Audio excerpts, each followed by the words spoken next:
Salut, comment ça va? Tu es sur la chaîne de César Blue et voici le 13e épisode de mes chroniques gastronomiques japonaises. Je suis à Tokyo. Aujourd'hui, je vais vous montrer ce qu'on appelle la street food, la nourriture que l'on mange en se promenant dans les rues de cette ville. Et pour cela, je suis venu jusqu'à cette rue, qui est la rue la plus célèbre pour la street food, ici à Tokyo. Dans le quartier d'Ueno, sans le B, parce que si vous mettez le B, ce serait le quartier de Bueno, parce que je comprends que tout est bon. En réalité, cette rue s'appelait à l'origine Ameyoyoko Street, c'était leur façon, Ameyoyoko, d'appeler les Américains. Petit à petit, cela a changé, et c'est devenu Ameyoko Street, qui est le nom qu'on lui donne aujourd'hui. C'est le point de rendez-vous pour tous ceux qui cherchent de la nourriture rapide, à emporter, ou du street food, peu importe le nom, c'est de l'énergie. J'espère que ce repas saura encore calmer cette faim déjà douloureuse. Allons à l'intérieur, voir ce qui se prépare. Première halte ici, pour goûter les takoyakis, ces petites boules d'œuf farcies au poulpe. Ici, je viens de commander 6 pièces pour 480 yens et nous allons procéder à la première dégustation. C'est généralement délicieux. Ouh, c'est très chaud, mon Dieu. Vraiment très chaud et fumant. Ils les préparent ici, juste devant toi. La fête de la street food débute bien, c'est très bon. Mais comme c'est tout juste préparé, on se brûle, je vois comment ils font ici. Dans chaque petite boule, ils mettent un morceau de poulpe. Les takoyakis, c'est vraiment un péché mignon. En plus, c'est sain. Il y a œufs et poulpe. Il n'y a rien d'autre dedans. Ils les préparent dans des moules qui ont déjà des petits trous ronds. Ils le retournent une fois cuit d'un côté et le takoyaki est prêt. Mettre de la mayonnaise et un peu de sauce soja par-dessus. Les copeaux de poisson qui bougent les rendent tout meilleurs. C'est quelque chose qui ne déçoit jamais. Je suis sûr que si tu es déjà venu au Japon, tu penses comme moi. Et si tu comptes venir, note bien le sujet du takoyaki.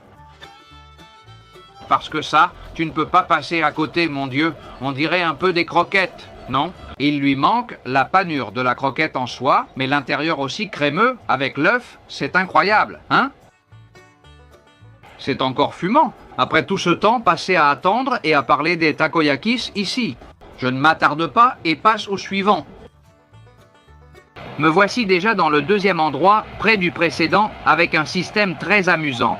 D'une part, tu peux commander à la carte et d'autre part, tu peux prendre tout ce que tu veux dans ces récipients remplis d'eau.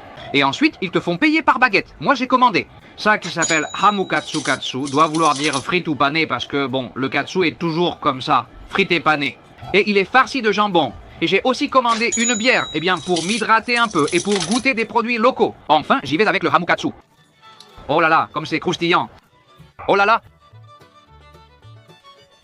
Eh bien, c'est une sorte de cordon bleu sans fromage, mais ici toutes les fritures, je l'ai déjà dit dans plusieurs vidéos, toutes les fritures sont incroyables. Je suis dans la rue, c'est-à-dire que c'est installé à l'entrée. C'est comme un petit stand qu'il y a ici et tu peux t'asseoir ici pour manger. Donc, ça fait partie de ce que j'appelle la street food, parce que je suis en train de jeter un coup d'œil. Et beaucoup de ces endroits de street food, en fait, ils ont des tables pour manger dans la rue, genre comptoir. Aujourd'hui, vendredi, tout est plein. On va se rafraîchir avec de la bière japonaise. Franchement, c'est bon, abordable et le service est rapide. La panure au panko est délicieuse. Et je ne sais pas si j'ose essayer l'une des brochettes qu'il y a ici. Hein? Je vois ici des saucisses, des champignons. Enfin, j'ai commandé autre chose. Eh bien, voici le Japanese Fried Chicken, le poulet frit à la japonaise. C'est vraiment amusant de manger dans ce petit chariot, vraiment. J'adore l'expérience. Tout est frais, hein? Au moins, ce que j'ai commandé n'est pas resté dans ce bain tout le temps. C'est tout juste préparé, je te le dis, car ils mettent du temps à l'apporter et c'est très chaud. Eh bien, c'est une panure très fine. Ce n'est pas vraiment une tempura, c'est plutôt une panure à la farine et à l'œuf. Et ce sont des os de cuisses de poulet. Oui, voilà, comme tu le vois ici. J'atteins ma dose quotidienne de protéines, pour ne pas manquer à mes besoins sportifs. Nous aborderons aussi la nutrition avec l'acide acétylpensétylique de la mayonnaise. Dans la vie, il faut toujours donner un coup de main et un coup de pied. Il y a un local plus grand où tu peux manger aussi. Mais pour moi, le charme, c'était de manger ici, presque dans la rue. J'aime même la mayonnaise, tu sais. La mayonnaise industrielle a une agréable acidité et une excellente texture. La friture est correcte, pas grasse. Le papier dessous reste presque sec, juste quelques gouttes d'huile. Il reste beaucoup à manger, et je préfère ne pas risquer de consommer ce qui traîne ici, surtout sans savoir depuis combien de temps c'est là. Donc je vais payer et je vais au prochain endroit. Nous sommes déjà dans le prochain établissement, il est juste sous les voies du train. Attention, ils proposent aussi des sandwichs chauds. Le lieu s'appelle Coffee Beer Snacks. Et parmi tous les sandwichs préparés que je vois en vitrine, celui qui attire le plus mon attention est justement celui que j'ai commandé. Celui au pastrami, parce que tu sais que le pastrami, j'adore ça. Ils ont mis du temps à me le donner et il est vraiment chaud. En vitrine, je pensais qu'il ne serait pas chaud. Eh bien, regarde, ici, les choses sont bien chaudes. Il y a du pastrami, un peu de tomate et du pastrami à gogo. On va voir ce que vaut ce pastrami. Une partie du pain est nature. Je vais répartir le pastrami pour que chacun en ait. 550 yens, un peu plus de 3 €. Je le dis dans chaque vidéo où je goûte le pain de mie japonais et je ne me lasserai jamais de le dire. C'est une tuerie, qu'est-ce que c'est bon. En plus, tu pourrais manger seulement le pain et rien d'autre. Il est grillé. Je pense qu'ils sortent le sandwich de la vitrine, grillent le pain, réchauffent à l'intérieur puis le remontent. Est-ce que le pastrami ressemble à mon pastrami préféré de Casatelli à New York? Non. C'est bon? Oui, c'est bon.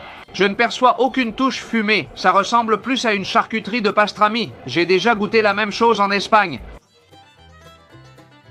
Et enfin, l'aventure continue. Quand un train passe ici, tout tremble comme lors d'un séisme. Passons maintenant au séisme gastronomique.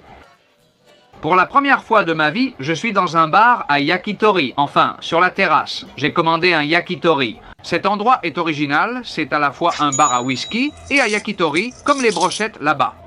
Ce sont aussi des yakitori de porc, plutôt comme de la poitrine de porc. Le grill est accompagné d'un peu de sauce, on dirait une sauce piquante. On va voir après si c'en est une ou pas. Eh bien, c'est de la poitrine. C'est un vrai plaisir, tu le sais. Mon Dieu, regarde, ce n'est pas juste de la poitrine posée sur le grill. Ici, ils en font beaucoup. Ce truc du chaseux, je crois que ça s'appelle comme ça, c'est comme cuire la poitrine à basse température. Ils se la coupent en fines tranches, la mettent sur le grill. Ça, c'est incroyable. J'ai trop envie de goûter la sauce.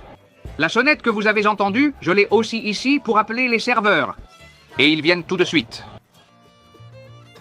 La petite sauce est vraiment bonne. Ça comprend la couenne, la partie extérieure, la poitrine, et c'est tendre car cuite à basse température, comme je te disais. Et ça a tout attendri. Pour l'instant, c'est le meilleur de la soirée d'aujourd'hui. J'en ai commandé un autre, mais le lard, pour moi, c'est sacré. Je ne sais pas si ça le surpassera. Oui, j'ai pris celui au poulet, car dans la plupart des endroits où le yakitori est bien fait, il est presque toujours au poulet. Voici ces petites boulettes. Oh là là, attends, chaque boulette a un peu de peau bien croustillante. Oh là là, attends. Nous avons égalisé la poitrine de porc. Mais bon, il dit que c'est chicken tail, queue de poulet. Mais c'est quoi la queue du poulet? Ce morceau qu'on jette habituellement. En Espagne, au moins, je suis étonné par le côté juteux et croustillant. Je dirais que c'est cuit au charbon. J'adore quand les vidéos se passent là comme ça et qu'on ne sait pas comment elles vont finir. Continuons. Regarde cette fruiterie, c'est le fruit le plus cher que j'ai jamais vu. Et ça doit être pour une raison, parce que si le reste des choses est moins cher et que ça c'est plus cher, tu sais bien qu'il y a une raison à tout. Et je me suis acheté une fraise premium. Quand je dis une, c'est vraiment une seule. Elle vient dans cette boîte, comme tu peux le voir, fraise de Nara, fraise Kotoka. Mon Dieu, quel merchandising! Comme elle est belle! J'ai même peur de la prendre. Mon Dieu, mère de ma vie, mais c'est quoi cette folie? Eh bien, elle a une texture incroyable. Ouh, comment ça sent? Les dernières comme ça, c'était la fraise de Huelva. Voyons ce que ça donne. Eh bien, je te dirais que c'est l'une des fraises les plus délicieuses que j'ai jamais mangées de ma vie, hein? Je ne sais pas ce qu'elles ont pour coûter aussi cher. Ça doit être un attrape-touriste pour 4 fous comme moi, mais bon, c'est un attrape-touriste qui est vraiment bon, hein? Ça doit être la fraise la plus chère du monde. Enfin, on continue à manger. Et on va voir si je trouve quelque chose d'un peu moins cher. Les gyozas ne pouvaient pas manquer, bien sûr. Eh bien, tu vois, je passais par ici, devant ce restaurant, et je me suis dit, elles sont sur le petit panneau. Façon attrape-touriste, je vais les commander. En plus des 580 yens que coûtent les 4 gyozas. Sache que dans beaucoup d'endroits, on te fait payer un supplément pour te servir, par exemple, en terrasse ou pour une sorte de taxe. Ici, par exemple, le supplément était de 300 yens.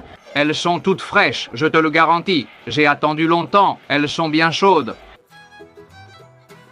Écoute, je vais te dire une chose, elles sont vraiment très bonnes. Et souvent, elles sont farcies de légumes, puis elles sont cuites à la vapeur, ensuite elles sont passées à la plancha, elles sont vraiment très bonnes. Elles contiennent un peu de porc, franchement c'est l'une des meilleures gyozas que j'ai goûtées au Japon. Je n'aurais jamais cru cela, car le quartier semble très touristique avec de nombreuses choses. Tu vois bien qu'il y a de très bonnes choses, un peu de sauce soja, même si ce n'est pas indispensable. Qu'est-ce qu'elles sont bonnes, ces gyoza? Qu'est-ce que la cuisine japonaise est bonne? Je n'ai pas pensé à la cuisine espagnole depuis des jours, je l'avoue. Ce voyage n'est pas comme les autres, où je pense toujours à rentrer. Tu verras quand je rentrerai, mon Dieu. En rentrant, il me reste toute la préparation de la soirée et le régime. C'est sans doute pour ça que j'y pense moins. Mais regarde! Délicieux gyoza, très bonne ambiance, tout le monde dans cette rue est venu s'amuser en mangeant. Et ça, c'est toujours quelque chose que j'adore.